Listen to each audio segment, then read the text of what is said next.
Well, good afternoon, everybody, or morning, whatever. It's one of those. This is Deborah Wendorf with Divine Jubilee Ministries, and I have a word I want to share with you today. This is out of 1 John 4.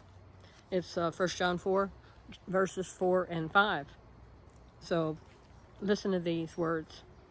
Little children, you can be certain that you belong to God and have conquered them. Who's the them? We're going to get into that in a minute. For the one who is living in you is far greater than the one who is living in the world. They belong to this world and they articulate the spirit of this world, and the world listens to them. So that's verses 4 through 5. So I want you to be encouraged today, because with everything that's going on, we're seeing a lot of evil. Literally, that's what this is. This is a battle between good and evil. We just heard that. The world listens to that. The world's perpetuating that, promoting that. You're going to watch the media. There's hardly any media station that you watch or see that's the main media sources are all promoting this evil agenda, and they're backing it. They're supporting it. You may not understand what's behind all this. This is an evil agenda that the enemy has created. He's got a lot of people buying into it, but be encouraged today. Greater is He that is in you. If you are a believer of Jesus Christ, He's in you. He's greater than what's out there. He's a greater force than what's out there. I saw this post that's been going over through Facebook and stuff of God and or Jesus and the devil arm wrestling together. I heard the Lord say, I hate that picture. One, because it's got them pitted against each other as equal forces, that they can each, the possibility of winning for either side is there, and that's not true.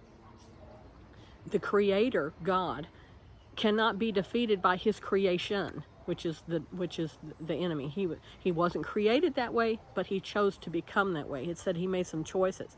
He wanted to be like God. He was jealous of God. He wanted to have what God had, and He went out to go get that, try to convince a lot of the angels to join Him in His endeavors, and he sunk His ship when He did that. But He hasn't had sense enough to realize that it's over. He doesn't realize that He's still pulling on the human beings on the earth. It's basically a game of who gets the most people. He's trying to win a bunch of people to His side over this. But be encouraged that He is not more powerful than God, never has been, never will be. I struggled with this for quite a bit. And the Lord mentioned to me several things. He knows I like analogies and need visuals. And so He said, remember that Wii game you're playing? He said, with the sword fighting, you're standing on that platform and they always give you an opponent that's somewhat equal to your skill level. He said, remember that? He said, and you're standing there and you're sitting there sword fighting with this thing, and you think, okay. He said, you think the devil and I are like that. That devil and God are like that. We're both on the platform and we're fighting each other, and it's going to be... Now, he said, the devil is already in the water, honey. He said, he's not even on the platform with you. And there's the verse to support that. It says, resist the devil and he will flee. He's afraid of you. He's afraid of what you have, who you are, whose you are, who you belong to, the authority you carry, and what power you have within you. He's afraid of that because he knows he doesn't have it. He used to have some things that he lost, and lost it all. And he's afraid of what you have. But he can roar a lot. He can make it sound like he's a lion. He can scream and yell a lot and lie and lie and lie. And if he can get you to believe that lie, he can pull you down to where he's at. You are sitting in heavenly places at the right hand of Jesus. That's where you sit. And he's trying to get you to come down to where he's at on the earth. And he's trying to get you to come play down here where he's at, in the thought mind, in the mind, your thoughts, and in that realm. He's trying to get you in the physical realm so he can get you playing down here. We are powerful. We are more powerful than he is. Always have been and always will be. He can't bring things on you unless you agree with it. So let's not agree with what he's doing. Let's stand in opposition to what he's doing. This nation is at risk right now because he is coming in and he's trying to take everything. He's trying to change everything, take God out of everything, because he knows if he can get God out of it, it'll fall. If he can get God out of this nation, the nation will fall. He knows that. And that's why he's working so hard to try and pull that out of every realm. He's working in the educational realm in a way that we have never seen before. He is pushing this Marxism and this socialism, and when you go back and look at the history of those things, they're all anti-God. And they're all trying to remove what God from everything, and they're talking about free everything, free everything, free everything.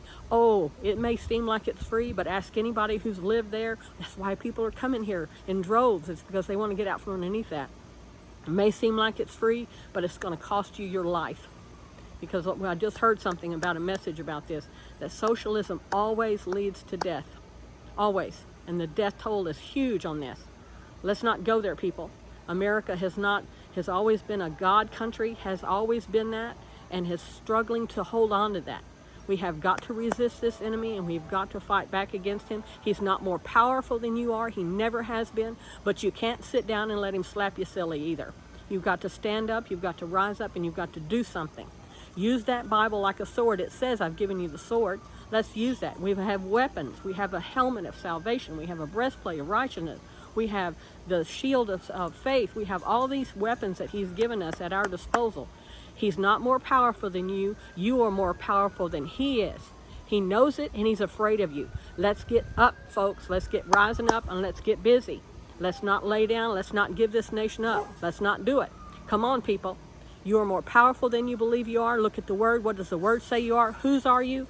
Get busy, folks. Let's rise up and be convinced that he is not the most powerful force on earth. We are.